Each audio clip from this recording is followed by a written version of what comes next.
Blessing was 8 years old when her mother died. On the day of her mother's funeral, the sky over Umahiya seemed to share in the grave.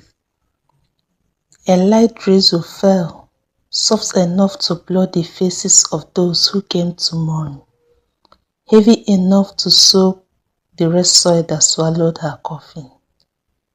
Pastor Okechukwu stood tall, his Bible in his hand, his voice quivering as he read from the psalm. Blessing clung to his trouser, her small finger cold against the damp fabric. After the funeral, the church members surrounded them, offering condolence and promises to be there always. But when night fell, it was just father and daughter in a house that suddenly felt too big, too empty, too quiet. 2 years passed like a slow-moving shadow. Pastor Okechukwu buried himself in church work, visiting the sick, preaching, organizing crusades. But when he returned home each night, the sound of Blessing's footsteps and her timid "Welcome, Daddy" were the only thing that reminds him that he still had a family. Cooking, school runs, church duties, and late-night pastoral calls drained him, and slowly, the thought to get another wife crept into his heart. He thought within him, "I cannot do this alone." Then he saw Sister Esther, one of his church members. Sister Esther appears good. She is soft-spoken, always well-dressed, active in women's fellowship. He started to see her as a possible answer to his prayer for a companion. Blessing, however, was worried. She watched Sister Esther's lingering glances at her father during services. The way her smile faded when she thought no one was looking. She tried to speak up. She said to her daddy, "Daddy, I don't think Sis Esther is nice." But her father only chuckled, patted her head. "You are just saying that because you don't want me to remarry. Don't worry, you'll get to like her when she becomes your mommy." The wedding was simple, yet well attended. Church members clapped and prayed as Pastor Okechukwu and Sister Esther became husband and wife. That night, Blessing sat in her small room, hugging her pillow, wondering what life would be like from now on. It didn't take long for her to find out. When her father was around, Esther would be so sweet to her, cooking her special meals, braiding her hair, asking about school, and being so caring to her. But once Pastor Okechukwu was gone, her tone turned sharp. She sent Blessing on errands far from the house. She make her do things she was incapable of, sometimes make her carry loads too heavy for her small frame. She would lock the kitchen, leaving the girl hungry until late in the evening. Whenever Blessing tried to complain to her father would sigh and say, "Blessing, please, stop accusing your stepmother. She loves you. She's trying her best." The words sung, so Blessing learned to keep quiet. By the time Blessing turned 15, she had sharper eyes and a keener mind. She noticed Esther's frequent outings in clothing too elegant for market errands. She heard whispered phone calls late at night, the low laughter of a woman sharing a secret with someone who wasn't her husband. Once, she caught Esther in a man's car, their heads close together laughing. Her heart pounded. She told her father. "Blessing," Pastor Okechukwu's voice rose for the first time in weeks. "You will not speak ill of my wife. Do you hear me? My wife is a well-respected mother in the church. She's well-behaved. You are saying all this because you don't like her. What has she done to you that make you dislike her so much? My wife is my prayer partner. She is a counselor. She counsels young women. How dare you accuse her of such?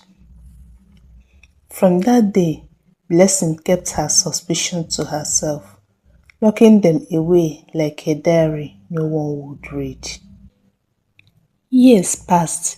Blessing gained admission into university. Campus life was a breath of fresh air away from Esther's eyes. At 20, she met Chike. Chike was kind, funny, God-fearing, and quick to see the sadness Blessing carried. When Chike proposed, Pastor Okechukwu refused. He said, "You are still in school, my daughter. Marriage can wait." But Esther stepped in, smiling sweetly. "Let the girl get married, my husband. She will still finish school. Besides, Chike is a good man. Why delay?" Blessing knew the truth. Esther wanted her gone. She agreed to marry partly for love, partly to escape the house that had been both home and prison. One humid Saturday afternoon, Pastor Okechukwu was away on a preaching trip. Blessing and her husband decided to spend a quiet evening together at a hotel. As they parked, Blessing glanced towards the entrance and froze. There, under the soft glow of the hotel lights, was Esther, her hands clasped tightly in that of a tall, well-dressed man. They walked out together, laughing, obviously to anyone watching. It was no longer suspicion, it was truth. Blessing's heart clenched, not for herself, but for her father. If he sees this, if he knows about this, it will break him. He may not survive it. 3 weeks later, while in class, Blessing's phone buzzed.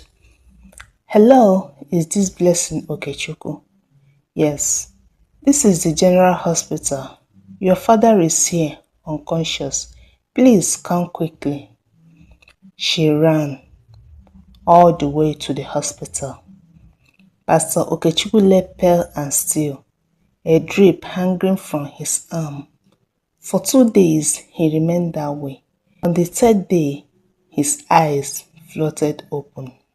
"Daddy," Blessing whispered, gripping his hand. His voice was weak but steady. "You are here, my daughter." "Yes, Daddy," Blessing replied. "What happened to you?" Tears started dropping from Pastor Okechukwu's eyes. When he got stable, he began to speak. "I should have believed you, my daughter. I should have listened to you. Please forgive me." Blessing was confused. She didn't understand why her father was apologizing to her. "What happened, Daddy?" He began to speak. "My wife drove me to the park. I was going to Lagos. After she left the park, I remembered I left a parcel at home. I took a taxi back to the house. They left the door open." He stopped, swallowed hard. "They didn't even hear me come in. She and the man on our sofa." His gaze drifted from the ceiling. "I left. I asked the cab to take me back to the park.